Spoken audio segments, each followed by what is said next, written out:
संकल्प अकेडमी के इस वीडियो लेक्चर में हम पढ़ेंगे विज्ञान का अध्याय 5 कक्षा 8वीं कोयला और पेट्रोलियम। जैसा कि आप पहले भी जानते होंगे कोयले के बारे में, पेट्रोलियम के बारे में, इसमें थोड़ा और डिटेल में जानेंगे। ठीक है, हमारे जो मूलभूत आवश्यकताएं होती है उनको पूरा करने के लिए संसाधनों की आवश्यकता होती है भाई। ठीक है, संसाधन दो प्रकार के हो सकते हैं, या होते ही हैं भाई दो प्रकार के संसाधन। ठीक है, एक जो है मानव निर्मित और दूसरा प्राकृतिक संसाधन। ठीक है, मानव निर्मित संसाधन क्या होते हैं? जैसे कि हम पढ़ने के लिए उपयोग करते हैं पेन पेपर पेंसिल, ये सभी के सभी मानव निर्मित संसाधन है। साइकिल, फ़ोन, कपड़े आदि, ये सब क्या है भाई? मानव निर्मित संसाधन है। और प्राकृतिक संसाधन क्या होते हैं? प्राकृतिक संसाधन वायु, जल, पानी जो होता है, मृदा, मिट्टी और खनिज, ये सभी होते हैं प्राकृतिक संसाधन, जिसे हम बना नहीं सकते, ये प्राकृतिक रूप से मिलते हैं। ठीक है, यही अंतर होता है प्राकृतिक और मानव निर्मित संसाधनों में। ठीक है, प्राकृतिक जो प्राकृतिक से मिलते हैं, वायु मतलब हवा, जल, पानी और मृदा, मिट्टी, खनिज, ये सब होते हैं भाई प्राकृतिक। मानव निर्मित जो होते हैं वो हैं पेन, पेपर, साइकिल, बस, कार, ट्रक, ये सभी मानव निर्मित संसाधन हैं जो हमारे कार्य में सहायता करते हैं। इनकी उपस्थिति में हम अपने कार्य को पूर्ण करते हैं। ठीक है,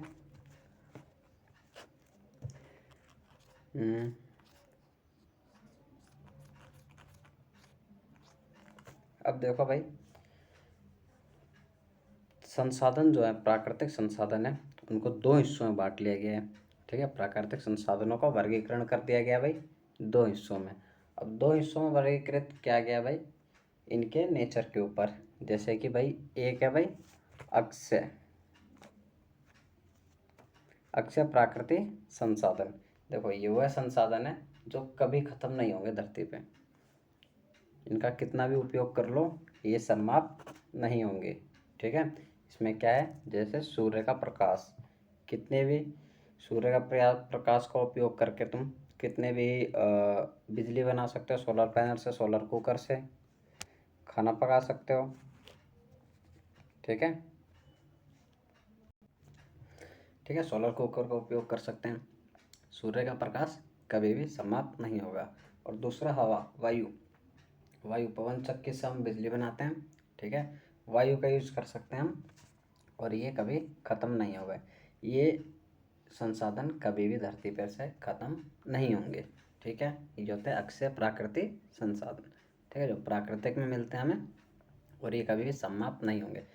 और दूसरा जो होता है भाई, जो समाप्त होने वाले प्राकृतिक संसाधन जो ख़त्म हो जाते हैं एक लिमिटेड टाइम तक के लिए, एक लिमिट है भाई इसके ऊपर। ठीक है, इनका उपयोग करेंगे तो ख़त्म हो जाएगा। इसके अंदर कौन कौन से होते हैं? देखो भाई, इसके अंदर जैसे कि वन, जंगल। ठीक है भाई, वन में से लकड़ियाँ काटते हैं भाई, काटते काटते एक टाइम ऐसा है भाई एक भी पेड़ नहीं बचेगा, सब खत्म हो जाएगा। वन्य जीव, जो जंगलों में जानवर पाए जाते हैं। ठीक है, खनिज यूज़ करते करते एक टाइम ऐसा आएगा सारे खदान खाली। कोयला बड़ी स्पीड से निकाला जा रहा है भाई, बहुत जगह यूज़ होता है इसका, और एक टाइम आने वाला है, जल्दी ये टाइम आएगा, ख़त्म हो जाएंगे ये सारे कोयले। जलने के बाद राख हो जाता भाई, ख़त्म। ठीक है, इसका दोबारा से उपयोग कर नहीं सकते और दोबारा हम बना भी नहीं सकते, तो एक टाइम ऐसा है ख़त्म हो जाएगा ये।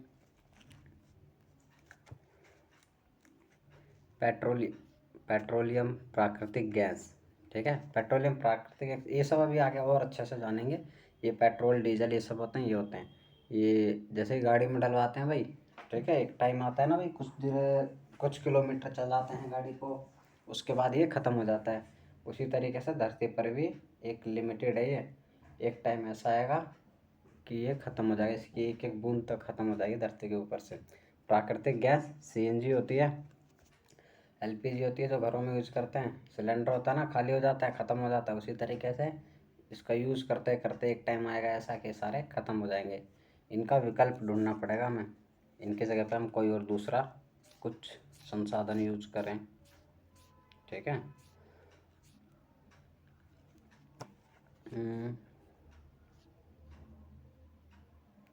देखो ऐसा होता है भाई, अब कोयला है, कोयले का ज़्यादा उपयोग करते जाएंगे ये भी ख़त्म हो जाएगा।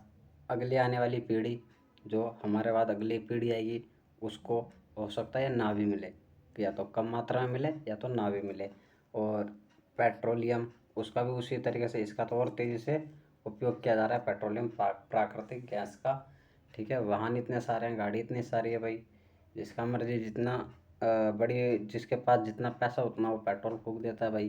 ठीक है, जितनी मर्जी जितनी उपभोग क्षमता है उसी के हिसाब से वो लेता है अपना और ख़त्म करता रहता है भाई। एक टाइम ऐसा आएगा कि आने वाली जनरेशन को बिना पेट्रोलियम के गुजारा करना पड़ेगा, या तो इसका विकल्प ढूंढ ले कुछ और, नहीं तो फिर भाई ख़त्म हो जाएंगे। तो फिर कहाँ से चलेगी भाई गाड़ियाँ, वापस साइकिल पे आएंगे सब। ठीक है। कोयला, कोयले के बारे में आप पहले भी जानते होंगे भाई। ठीक है, कोयला काले कलर का ठोस, ठीक है, काले कलर का ठोस पत्थर की तरह होता है भाई। कार्बन होता है ये, काले रंग का होता है, बिल्कुल ब्लैक।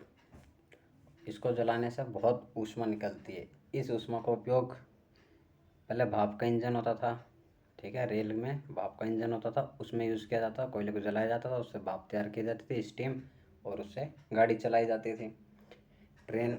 अब तो नहीं करते भाई इसका उपयोग, अब बिजली आ गई है और डीजल। ठीक है, तापीय शक्ति संयंत्र, जहाँ बिजली बनती है भाई वहाँ यूज़ किया जाता है, वहाँ आज भी यूज़ किया जाता है कोयले का, बड़ी मात्रा में यूज़ किया जाता है। और उद्योगों में, ठीक है, उद्योगों में यूज़ किया जाता है, उद्योग इंडस्ट्री के अंदर इसका यूज़ किया जाता है बड़े पैमाने पे कोयले का। ये है भाई कोयला। ठीक है, ऐसे ही पत्थर की तरह चट्टान होती है भाई बहुत सारी, ज़मीन के अंदर से खोद खोद के निकाला जाता है इस कोयले को, कोयले की खदानें होती है उसमें से निकाला जाता है इसे, और इसका उपयोग किया जाता है। कोयले की कहानी, देखो भाई, कोयला ऐसा है कि ये 300 मिलियन वर्ष पूर्व पृथ्वी के नीचे मिला था। ठीक है, 300 मिलियन वर्ष पूर्व ये धरती के अंदर मिला था। ये अब ये धरती के अंदर आया कहाँ से था भाई, ये बना कैसा था धरती के अंदर। मृत वनस्पति, जो मृत वनस्पति होते हैं, जो पेड़ पौधे होते हैं, वो सब किसी प्राकृतिक आपदा के कारण धरती पे वो सारी की सारी ख़त्म हो गई, मतलब दबती चली गई, मिट्टी उसके ऊपर पड़ती चली गई, दबती चली गई, प्राकृतिक आपदा, ये सब खराब हो गया, सब खत्म हो गया भाई। ठीक है, और धीरे धीरे धीमे दबते चला गया ज़मीन के अंदर। ठीक है, और उसमें बहुत धीमे परिवर्तन आते आते उच्च ताप उच्च दाब, ठीक है भाई, ताप उच्च तापमान धरती के अंदर, और उच्च उच्च दाब उच्च ताप पर ये धीरे धीरे धीरे हजारों वर्षों के अंदर ये परिवर्तित होते होते कोयले के रूप में परिवर्तित हो गया। ठीक है, यही यही इसी को ही बोला जाता भाई कार्बनीकरण। मृत वनस्पतियाँ के धीमे प्रक्रम द्वारा कोयले में परिवर्तन को कार्बनीकरण कहते हैं। ठीक है, मृत वनस्पतियों को धीरे धीरे कोयले के रूप में परिवर्तन को ही कार्बनीकरण कहा जाता है। ठीक है भाई, आया समझ में। वनस्पतियाँ जो होती है वो हजारों वर्षों तक ज़मीन के अंदर दब जाती हैं, उच्च तापमान मिलता है, उच्च दाब मिलता है, जिसके कारण क्या होता है भाई, ये कोयले के रूप में परिवर्तित होती चली जाती हैं। ठीक है, ठीक है भाई, ये कोयले की माइंस है भाई, कोयले की खदान है। यहाँ कैसा कोयला निकलता है, ये इसके अंदर जाते हैं भाई।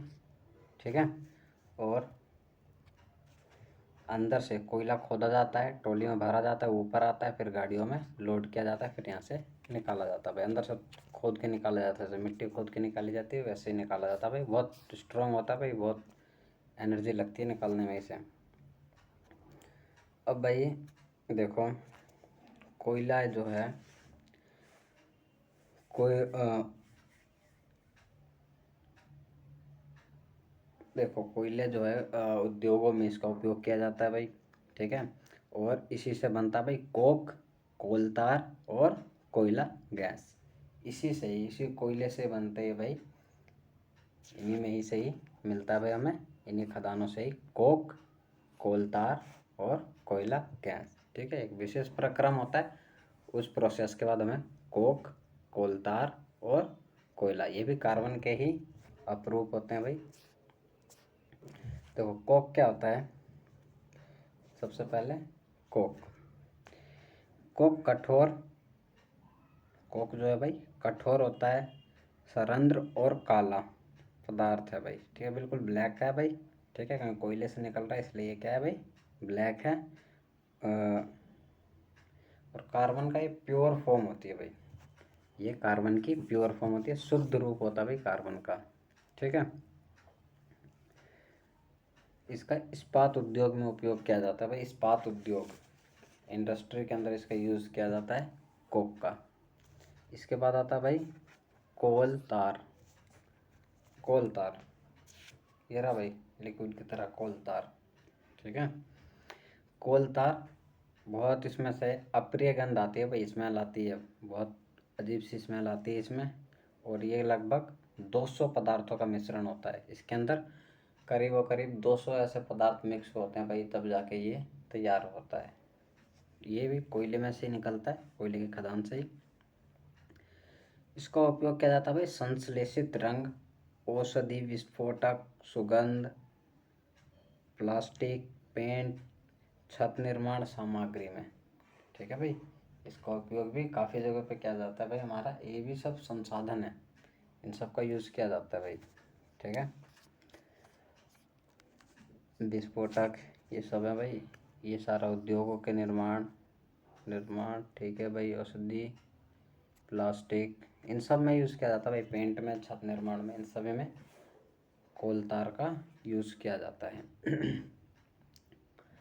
आजकल जो है भाई पक्की सड़कों के निर्माण में कोल तार के स्थान पर पेट्रोलियम उत्पादित बुटेमन का प्रयोग किया जाता है भाई, ठीक है। टूमेन का उपयोग किया जाने लग गया भाई। कोल तार की सड़कें देखी होगी भाई, काले रंग की होती है, ठीक है, अच्छी खासी टिकाऊ होती है भाई ये। फिर आता भाई कोयला गैस, कोयला गैस, देखो भाई कोयला गैस, कोयला गैस कोक बनाते समय प्राप्त होती है, ठीक है, कोक बनाते समय प्राप्त होती है।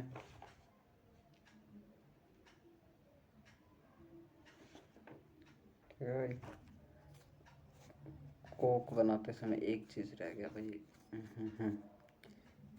ये जो कोलतार है ना भाई, इसी का उपयोग नेफ्थलॉन की गोली बनाने में की जाती है। ये कोलतार होता ब्लैक रंग का है, लेकिन नेफ्थलॉन की गोली जो कपड़ों में रखी जाती है ना भाई, वाली गोली वाइट कलर की, वही बनाने के लिए इसी कोलतार का यूज़ किया जाता है भाई, ठीक है। ये पूछा भी जाता है कभी कभी, ध्यान रखना है इसको, ठीक है। क्या बता रहे थे, कोयला गैस, देखो कोयला गैस होता है ये भाई कोक बनाते समय प्राप्त होती है, जब कोक बन रहा होता है भाई उसी समय गैस निकलती है, उससे बोला जाता है कोयला गैस। उद्योगों में ईंधन के रूप में होता है, ठीक है, ईंधन के रूप में यूज़ किया जाता है, इससे इसी गैस को ईंधन के रूप में यूज़ किया जाता है भाई इंडस्ट्री के अंदर। 1810 में भाई लंदन में, न्यूयॉर्क में, ठीक है, और 1820 के आसपास कोयला गैस का उपयोग प्रथम बार सड़कों पर रोशनी के लिए किया गया था। देखो भाई इसका उपयोग सड़कों पर रोशनी, जैसे स्ट्रीट लाइट होती है ना भाई, जो लाइटें होती है खंभे पे, उससे रोशनी होती है, पहले इसी गैस का उपयोग किया जाता था, इसको जलाया जाता था, रोशनी उत्पन्न कराई जाती थी लंदन में और न्यूयॉर्क में, ठीक है, ठीक है। अब इसका उद्योगों में उपयोग किया जाता है भाई ऊष्मा के लिए। फिर आता भाई पेट्रोलियम। अब भाई पेट्रोलियम क्या होता है भाई, पेट्रोलियम, पेट्रोल से क्या होता है, देखो पेट्रोल से चलते हैं भाई हल्के वाहन, हल्के वाहन मतलब 2 पहिया के वाहन, मोटरसाइकिल, स्कूटर, ठीक है, कार, कार 4 पहिए की होती है, लेकिन वो डीजल में भी होती है, पेट्रोल में भी होती है, सीएनजी में होती है। उसका इंजन आप जिस जिस भी ईंधन की क्षमता का हो भाई, ठीक है। हल्की गाड़ियाँ सब चलती हैं भाई पेट्रोल से, और फिर डीजल से बड़ी गाड़ियाँ चलती है भाई, ट्रक होते हैं, ठीक है, ट्रैक्टर होते हैं, ये सब भी चलते हैं भाई, जेसीबी होती है, ये सब के सब चलते हैं डीजल से। और गैस से कौन सी चलती है भाई? पेट्रोल गैस से चलती है भाई। जो पेट्रोल इंजन गाड़ी होती है भाई, इसी को कन्वर्ट किया जाता है भाई गैस में, ठीक है। वो गाड़ी चलती है सीएनजी गैस से, प्राकृतिक गैस से। पेट्रोलियम इन्हीं सब का मिक्सचर जो होता है भाई, वो कहलाता है पेट्रोलियम। इसी को रिफाइन करके सबको अलग अलग किया जाता है, पेट्रोल, डीजल, सीएनजी, इन सबको अलग कर देते हैं भाई, ठीक है। सब पेट्रोलियम में आ जाते हैं। पेट्रोलियम आता कहाँ से है? ये भी ज़मीन में से निकाल जाता है भाई, इनके भी खदान जैसे ही प्रोसेस यूनिट लगाई जाती है, उसमें से निकाला जाता है ज़मीन के अंदर से। और ये बनता कैसे ज़मीन के अंदर? ऐसा होता है भाई, समुद्र के अंदर बहुत सारे जीव रहते हैं, ठीक है। 70% पानी है धरती के ऊपर, समुद्र का हिस्सा ज़्यादा है, उसमें समुद्री जीव होते हैं। जब वो मृत हो जाते हैं, मर जाते हैं भाई, तो वो समुद्र के पेंदे में, मतलब गहराई में चले जाते हैं। फिर वो धीरे धीरे हज़ारों वर्षों तक उस पर उच्च दाब लगने के कारण, ठीक है, उच्च तापमान रहता है भाई, उच्च दाब लगता है, उससे मृत जीव पेट्रोलियम पदार्थ में कन्वर्ट हो जाते हैं। जैसे कोयले के लिए था ना भाई वनस्पतियाँ, तो ये पेट्रोलियम के लिए समुद्र में रहने वाले जीव हैं भाई, ठीक है। पेट्रोलियम के लिए प्राकृतिक गैस इसमें परिवर्तित हो जाते हैं, ठीक है।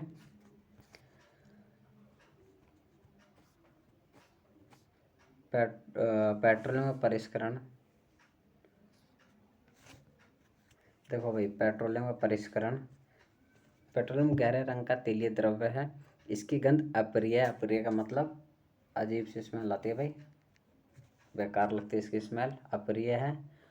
ये विभिन्न संघटकों जैसे कि पेट्रोलियम गैस, पेट्रोल, डीजल, स्नेहक तेल, पैराफिन, मोम, इन सब के लिए यूज़ किया जाता है भाई पेट्रोलियम। ये सब, इन सब का रॉ मटेरियल, कच्चा माल क्या होता है भाई? पेट्रोलियम ही होता है, ठीक है।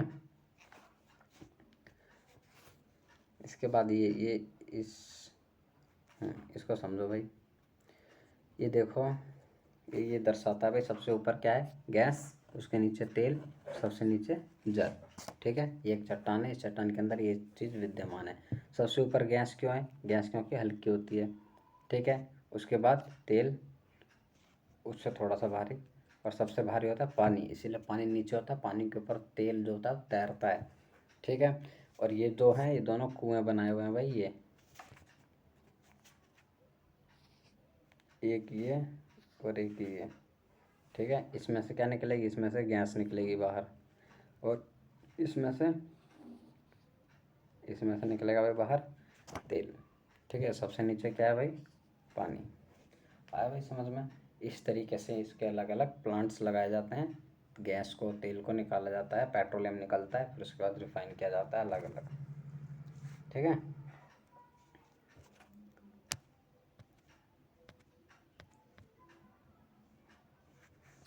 ठीक है भाई, ये है भाई पेट्रोलियम का प्लांट है। ये ज़मीन में से निकाला जाता है, ड्रिल की जाती है ज़मीन के अंदर, फिर उसके बाद ये निकालता है, यहाँ ये सारा प्रोसेस होता है यहाँ पेट्रोलियम, ठीक है। परिष्करण यूनिट है प्राकृतिक गैस। देखो भाई, प्राकृतिक गैस ईंधन के रूप में उपयोग होती है, प्राकृतिक गैस, ठीक है। प्राकृतिक गैस का उपयोग मुख्यतः ईंधन के रूप में किया जाता है। प्राकृतिक गैस एक बहुत महत्वपूर्ण जीवाश्म ईंधन है, क्योंकि इसका परिवहन पाइपों द्वारा सरलतापूर्ण हो जाता है। मतलब पीएनजी कनेक्शन होता है भाई, पाइपों द्वारा गैसों को पहुंचाया जाता है घरों तक। जैसे बिजली पहुंचती है तार के माध्यम से, वैसे ही गैस पहुंचाई जाती है पाइपों के माध्यम से। ये दिल्ली के कुछ इलाकों में है और वडोदरा में, ठीक है। मतलब कि शहरों में विकसित होती है, ग्रामीण में नहीं मिलेगी भैया, ठीक है। प्राकृतिक gas CNG, CNG compress natural gas, संपीड़ित प्राकृतिक गैस। ठीक है।